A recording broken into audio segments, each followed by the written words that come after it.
La France a perdu en Finlande grâce au piège bien tendu des joueurs de la Citovi qui ont utilisé les failles défensives de l'équipe de France à la perfection. Notamment la suragressivité des Bleus. Être dur sur la balle, intense, cela fait partie de l'ADN autoproclamé du basket français.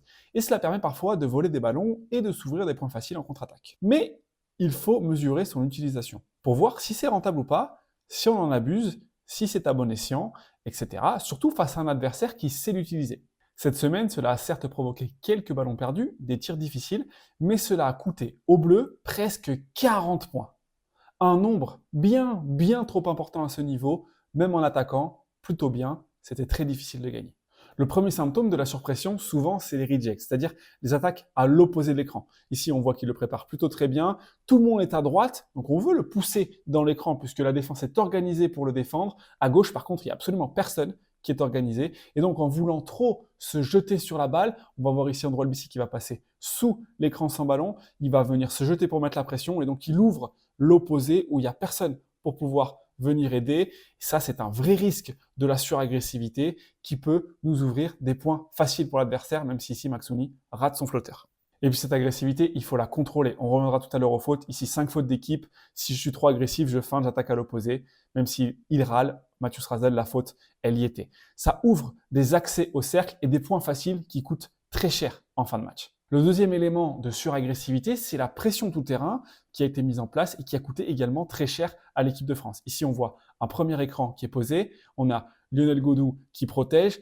Il gêne un petit peu Mathieu Srazel. Donc, Louis Labéry, il vient aider et on ouvre un tir complètement tout seul, alors que sans agressivité, les Finlandais auraient juste annoncé un système. Ici, il y a un panier. Tout le monde va au rebond, mais on a quand même deux joueurs qui sont plutôt bien placés pour venir protéger le cercle, sauf qu'ils vont venir mettre la pression sur le ballon, et du coup, on oublie un joueur qui va marquer un layup. Même chose ici, surpression, suragressivité, sauf que si on n'arrive pas à voler le ballon, on s'expose à un 3 contre 2 ici, avec de l'avance, avec des Finlandais qui, sur du jeu placé, ont eu du mal à trouver des solutions. Ces points gratuits sur transition, ils font du bien. Ça, c'est un des risques, par exemple, du tag-up. On voit qu'il y a 3 joueurs au rebond. Donc ici, on a très vite un 3 contre 2 à l'opposé. Je prends la balle et même si on ne le voit pas, ici, 5 fautes d'équipe, faute pour couper la contre-attaque, de lancer.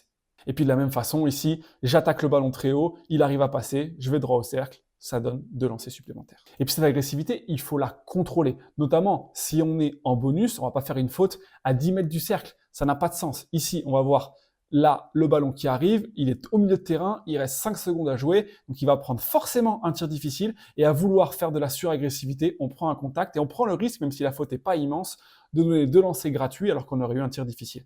Et puis quand on ne se contrôle pas, on défend ici très bien, c'est un tir très difficile, même si c'est un très bon shooter, ça sous sa ligne, on veut faire un tout petit peu plus, on vient se rapprocher, même si peut-être qu'il n'y a pas faute, ça donne 3 lancers. C'est ce genre de fautes-là, il faut absolument les éviter.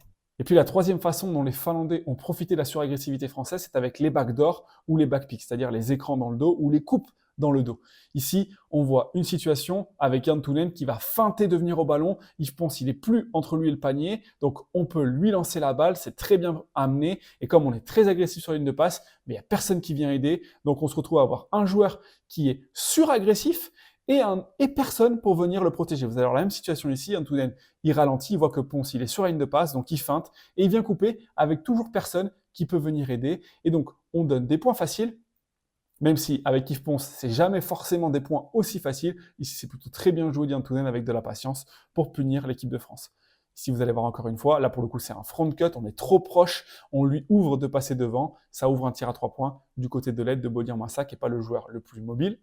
Ici, on met la pression sur la montée de balle. Je passe la balle. Mathieu Srazel, il saute. Son adversaire direct, il est déjà parti dans le backdoor pour s'ouvrir encore une fois un panier trop simple. Ici, vous allez voir un premier écran qui est posé très haut sur la pression. Vous regardez Yves Ponce ici qui va se mettre à gauche.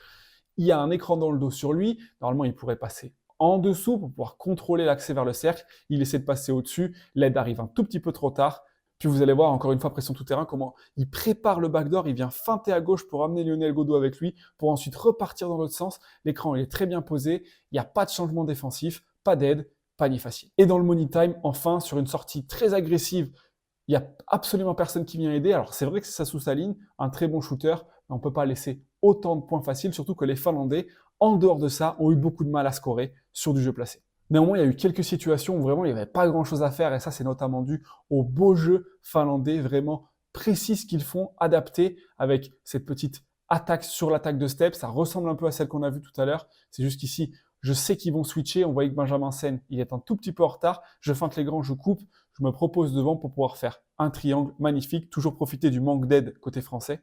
Et puis il y a des combinaisons sur les veer screens qui sont intéressantes. Les veer screens, c'est je viens poser à l'écran, porteur, je feinte pour aller en fait faire un écran non porteur à l'opposé. Du coup, ça concentre mon défenseur qui est en retard. Il n'est pas bien positionné et on peut obtenir la coupe ici. Vous allez voir la même situation pour ouvrir un tir à 3 points. On l'avait vu tout à l'heure parce que je suis en retard.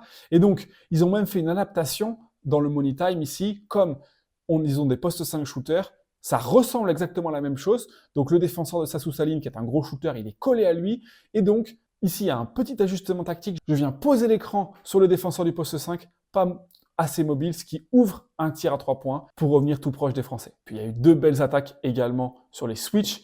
C'est lié à la mobilité. Ici, vous allez voir, j'attaque le switch, mais en même temps, à l'opposé, je change de situation. Donc, les Français gardent leur position, ce qui est plutôt bien joué, mais on vient attaquer le maillon faible un peu moins mobile, en l'occurrence ici, pour ouvrir un tir à 3 points.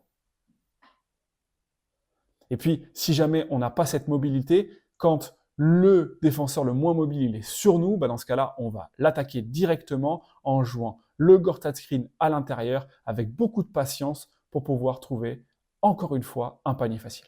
Donc en résumé, les Français, ils ont laissé beaucoup trop de choses faciles sur de la suragressivité en venant limiter un match d'attaque qui était plutôt assez bien amené sur l'attaque des steps. C'était préparé du côté des Finlandais. Freddy Fotus, il est bien passé la balle ici pour avoir un tir à 3 points à l'opposé. Vous voyez à quel point Sassou Saline, il est haut sur la ligne de passe pour empêcher cette situation, ce qui a gêné un petit peu les Français en début de match. L'adaptation directe, ça a été d'attaquer un peu plus le step avec Mathieu Strazel ici. Je feinte, je viens le faire sortir et je réattaque derrière lui. Ici, il y a une aide côté ballon, ce qui me donne un tir ouvert pour Kylian Tilly. Et puis du coup, ça fait sortir plus fort le step. On peut trouver notre short roll ici avec le dernier défenseur qui vient aider. Donc on a un 2 contre 1 magnifique à jouer. Plutôt que de rester à 3 points, on coupe pour essayer d'aller chercher un panier facile. Vous allez voir encore une fois la passe dans le short roll, une belle coupe. Ça, c'est vraiment très bien joué pour ouvrir un tir, même si le tir il est raté, c'est un tir de bonne qualité. Donc c'est ça qu'on cherche à obtenir.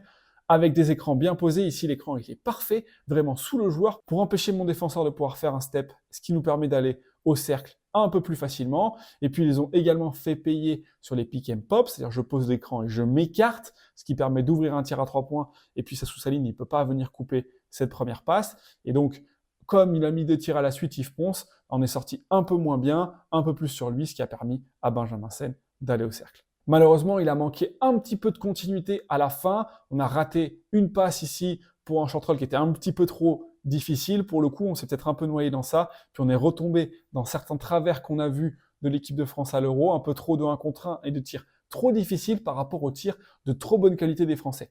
Donc, de manière générale, quand on met de la suragressivité comme cela, ça vaut le coup de la mesurer par moment, tant d'une manière statistique pour voir si c'est efficace, que de se contrôler pour éviter de donner trop de points faciles aux Finlandais qui ont eu un peu de mal directement dans l'attaque demi-terrain et qui peut-être, sans cette agressivité-là, auraient eu un peu plus de mal. Ça ne reste néanmoins qu'un seul match. Il y a encore d'autres fenêtres avec des joueurs d'Euroleague a priori. Ce sera peut-être un peu plus facile pour l'équipe de France.